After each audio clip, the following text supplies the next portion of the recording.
Microdosificación de psicodélicos. Zach Walls, profesor VC. Cuando analizamos las microdosis, frente a las no microdosis, en el estudio transversal, lo que observamos fueron diferencias en el estado de ánimo, un estado de ánimo más positivo y menos negativo.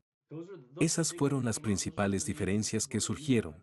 Y esas son algunas de las principales razones por las que las personas las utilizan. También preguntamos a las personas por qué estaban utilizando microdosis, y la atención plena fue una de las principales motivaciones. En cuanto al estudio longitudinal, una de las novedades de ambos estudios fue que examinamos con más detalle las prácticas que las personas llevan a cabo al usar microdosis. Una de las cosas que observamos fue el stacking, conocido coloquialmente como apilar, que implica combinar microdosis con otros ingredientes funcionales, como otros hongos, a veces chocolate, o vitaminas, etc.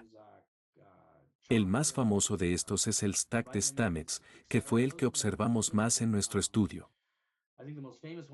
Paul Stamets también fue un investigador y en el estudio lo promocionaba entre las personas que lo siguen. Es posible que hayamos visto una sobrerepresentación debido al interés en su trabajo, lo cual puede haber influido en una gran parte de nuestra muestra. Vimos a muchas personas usando el stack de Stamets. El stack de Stamets es psilocibina, niacina y hongos melena de león. Creo que vimos a personas utilizando el stack, por una variedad de las mismas razones por las que las personas están haciendo microdosis de manera más general, y no vimos muchas diferencias en ese sentido. La principal diferencia que observamos fue en el estado de ánimo, y estas diferencias fueron bastante pronunciadas, incluso durante el transcurso de un mes de microdosis. El estado de ánimo de las personas mejoró, y su estado de ánimo negativo disminuyó.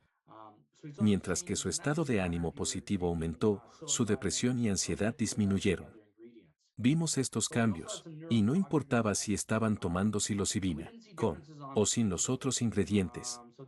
También realizamos algunas pruebas neurocognitivas como la atención y la memoria, y no vimos diferencias en ellas.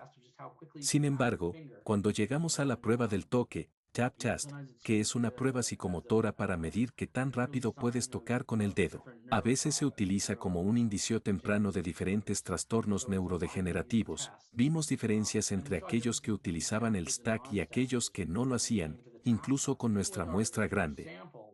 Esto fue especialmente evidente en los adultos mayores de 55 años en nuestro estudio. Estas personas que no hacían microdosis constituían una muestra bastante pequeña, por lo que queremos considerarlo como preliminar. Pero lo que vimos fue que las personas que estaban utilizando el stack tocaban más rápido que aquellos que solo estaban usando psilocibina. Es bastante interesante, porque hablando nuevamente del efecto placebo, en este caso estábamos comparando dos grupos que están haciendo algo. Si hubiera un efecto placebo, esperaría que se maximizara, simplemente con la microdosificación, sin pensar en añadir Lion's Mane, por ejemplo, para obtener un efecto placebo adicional. Según entiendo, no creo que ese sea el funcionamiento del efecto placebo.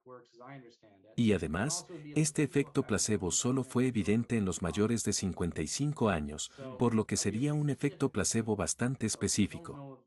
Por supuesto, es una muestra relativamente pequeña, creo que teníamos alrededor de 20 personas en el grupo más pequeño, por lo que no es la muestra más grande, pero aún así sugiere que puede haber sucediendo algo con el stack, y parece estar relacionado con el stack de Lion's Mane y B3.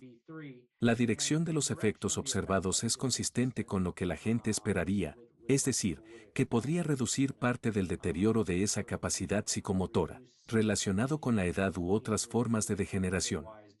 Pero aún es muy pronto, no estamos en un punto en el que vayamos a empezar a recetar el stack para enfermedades neurogenéticas. Sin embargo, esto nos da una gran oportunidad, y actualmente estamos replicando el estudio, por lo que tenemos una segunda muestra en marcha.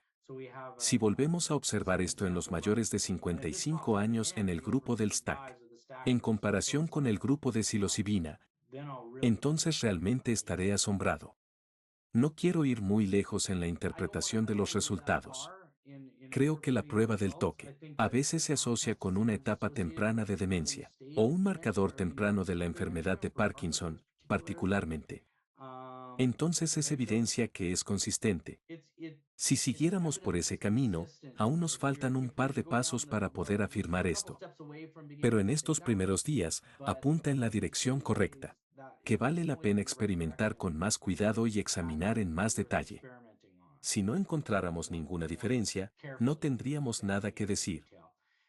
Pero sí parecía que en los adultos mayores, aquellos que estaban tomando el stack, parecían tocar de manera más eficiente que aquellos que solo tomaban psilocibina, o que no tomaban nada. Definitivamente es interesante. Y espero seguir investigando al respecto. Y es consistente con lo que las personas esperan del stack. Hemos realizado los dos primeros estudios, en los que nos enfocamos en el estado de ánimo y algunos efectos neurocognitivos. Creo que lo siguiente que haremos es analizar los datos de una fecha determinada. Una de las cosas interesantes de este estudio es que las personas tenían una aplicación en la que podían responder diariamente si estaban haciendo microdosis ese día y luego podían responder algunas preguntas. No queremos entrar en demasiados detalles sobre los aspectos diarios, porque puede resultar molesto para las personas. Pero tenemos datos diarios para saber qué efectos tiene el día en que se hace una microdosis, en comparación con un día sin microdosis. ¿Los efectos son mejores al día siguiente? ¿Solo duran el día en que se hace la microdosis? ¿Puede haber incluso una especie de bajón al día siguiente, o 2 días después? Podemos comenzar a analizar todo esto, y eso es lo que haremos en nuestro próximo proyecto. Después de eso, creo que comenzaremos a analizar el dolor, y cómo influye en el uso de otros medicamentos. Así que hay mucho más por venir. Es emocionante trabajar con tanta gente que está tan comprometida con el proceso. Ya mencioné algunas limitaciones del control placebo, y si bien el modelo de ciencia ciudadana también tiene sus limitaciones, ambos tienen fortalezas. Solemos hablar solo de las fortalezas del placebo y las limitaciones de la ciencia ciudadana, o los modelos más amplios, pero con el modelo de ciencia ciudadana obtenemos muchas más voces. Con suerte, esto nos permitirá examinar algunos de esos subgrupos, que se perderían si tuviéramos menos participantes. No es fácil encontrar a 50 personas, mayores de 55 años, que estén usando una combinación de psilocibina y melena de león, y que lo hayan estado haciendo durante un mes y que estén dispuestas a responder. Eso es difícil de lograr como investigador. Así que poder hacerlo sin mucho presupuesto, basándonos en la buena voluntad de los participantes y del equipo de investigación, es un gran logro. Tenemos un equipo de investigación bastante grande, nosotros aquí en UBC, y también tenemos socios en Australia y en Maastricht. Kim Kuipers es un investigador psicodélico que trabaja en Europa, y Paul Stamets en los Estados Unidos y Canadá. Es un equipo grande. Es realmente divertido trabajar con personas de todo el mundo y explorar un mundo pequeño. Creo que veremos diseños cada vez más sofisticados, que nos acerquen a ese nivel de control del placebo, al mismo tiempo que incluyen más voces, y a personas difíciles de alcanzar. Hay muchas personas que no pueden acceder debido a que viven fuera de los grandes centros urbanos, o por diferentes razones socioeconómicas, lo que dificulta su participación en ensayos clínicos. Por lo tanto, terminamos teniendo una sobrerepresentación de ciertos tipos de participantes en los ensayos clínicos. Además de obtener más personas, creo que a través de estos enfoques de ciencia ciudadana, obtenemos un grupo de participantes más diverso y representativo.